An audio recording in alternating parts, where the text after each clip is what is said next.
ម៉ោង5ព្រឹកព្រះអាទិត្យចាប់ផ្ដើមប្រែពណ៌ក្រហមឆ្អៅកំពុងតែរះបណ្ដែតខ្លួនឡើងបន្តិច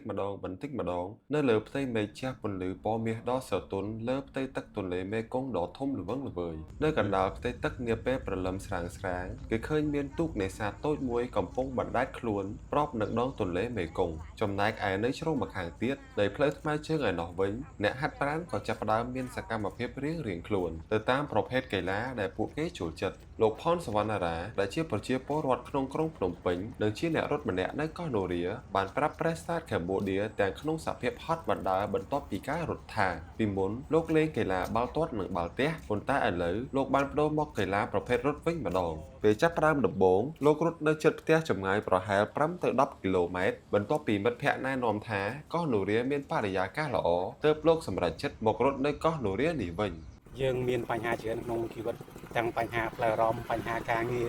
សម្ពាធការងារ stress គ្រប់បែបយ៉ាងប៉ុន្តែការលេងកីឡាធ្វើឲ្យយើងបំបត្តិ stress បាទធ្វើឲ្យយើងអារម្មណ៍ល្អក្រោយលេងកីឡាហើយយើងសោះស្ដាយស្រដៀងគ្នានេះដែរការវិភាគនៃការរត់ហាត់ប្រាណពេលព្រលឹមក៏ជាទម្លាប់មិនអាចខ្វះបានសម្រាប់អ្នកស្រីមាសវង្សសច្ចៈអិរិយាអ្នកស្រីនិយាយថាខ្លួនតែងមកហាត់ប្រាណនៅទីនេះ4ដងក្នុងមួយសប្តាហ៍ហើយថ្ងៃនេះអ្នកស្រីក៏បានយកកូនប្រុសមកជាមួយផងដែរពេលយើងមករត់នៅចិត្តទន្លេអញ្ចឹងមានអារម្មណ៍ fresh ពេលមើលថ្ងៃរះទៅហត់តែមានអារម្មណ៍ល្អអញ្ចឹងតែពេលមុនយើងមកក៏យើងឆែកមើលថាថ្ងៃនេះមានខ្យល់ពុលអត់ដែរបើមានខ្យល់ពុលបងអត់រត់ទេព្រោះពេលតែខ្យល់ពុលពេលយើងធ្វើបាបខ្លួនឯងយល់អត់អញ្ចឹងពេលតែខ្យល់ពុលបងអត់មកហើយអញ្ចឹងមើលអាកាសធាតុតាមនោះដែរហើយមួយរយៈហ្នឹងគឺអាសាមានខ្យល់ពុលដែរពេលព្រលឹមឡើងអញ្ចឹងណា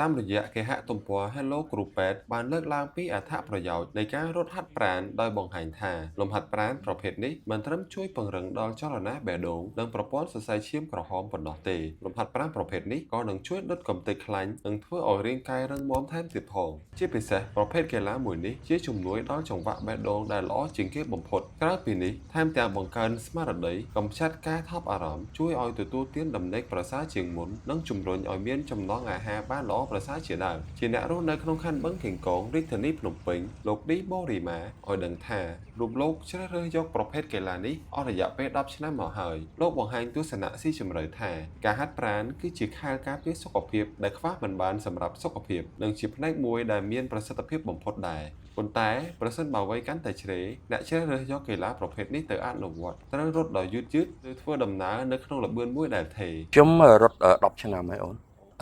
ជាធម្មតាយើងវ័យចំណាស់នេះគឺយើងលេងកីឡាអ្វីឲ្យត្រូវទៅនឹងវ័យរបស់យើងនៅនេះមានតែរត់តិចតិចហើយនឹងដើរលឿនសម្រាប់បងជឿហាត់ប្រាណប្រសើរជាបងញ៉ាំថ្នាំពីព្រោះអាយុប៉ុណ្ណេះវាមានបញ្ហាហើយអូនគាត់ថាបញ្ហាតិចបញ្ហាច្រើនតើយើងជ្រើសរើសយកញ៉ាំថ្នាំ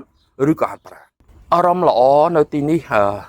អាកាសធាតុល្អបរិស្ថានល្អនិយាយចំទៅគឺយើងអត់ចង់ហាត់ជាមួយសម្រាមទេ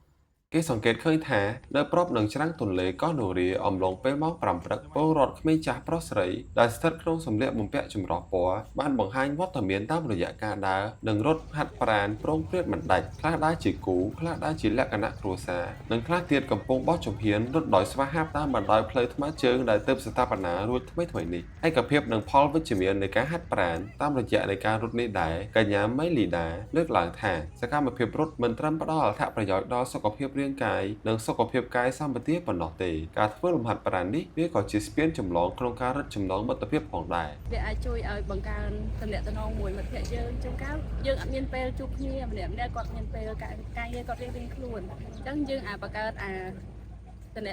ការរត់ហ្នឹងដើម្បីឲ្យហៅគ្នាមកជួបជុំគ្នាបង្កើតមិត្តភាពគ្នាមកវិញចឹងណា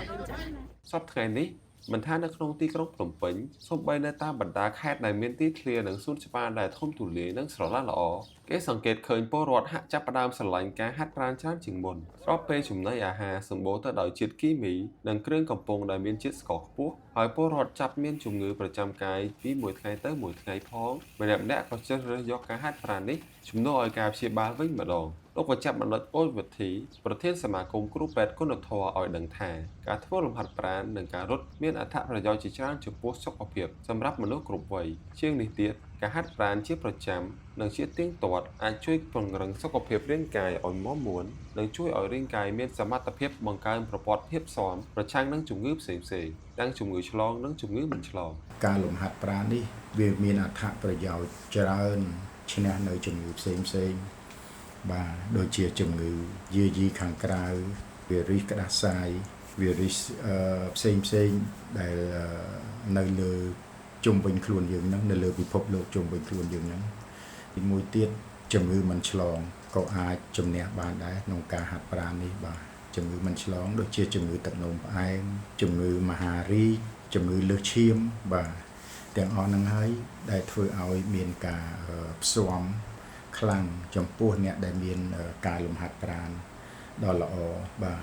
លើសពីនេះទៅទៀតលោកវិជ្ជបណ្ឌិតអូចវិធីបានណែនាំឲ្យពលរដ្ឋធ្វើលំហាត់ប្រាណដោយចំណាយពេលប្រមាណ30ទៅ1ម៉ោងក្នុងមួយថ្ងៃលោកបានលើកទឹកចិត្តឲ្យជៀសវាងការរស់នៅមិនសកម្មដូចជាការស្នាក់នៅក្នុងបន្ទប់បិទជិតឬមិនទទួលពន្លឺថ្ងៃព្រោះអាចបង្កហានិភ័យដល់សុខភាពនៅថ្ងៃអនាគត យើងគួរនាំគ្នាចាប់អារម្មណ៍ក្នុងការហាត់ប្រាណមួយថ្ងៃធ្វើមិនឲ្យបាន2កន្លះម៉ោងទៅ1ម៉ោងអាហ្នឹងទៅប្រសើរហើយកុំខ្ជិលច្រអូសកុំនៅតែក្នុងបន្ទប់ត្រជាក់ដែលគ្មានពន្លឺថ្ងៃកន្លែងហ្នឹងហើយដែលធ្វើឲ្យបងប្អូនមានហានិភ័យ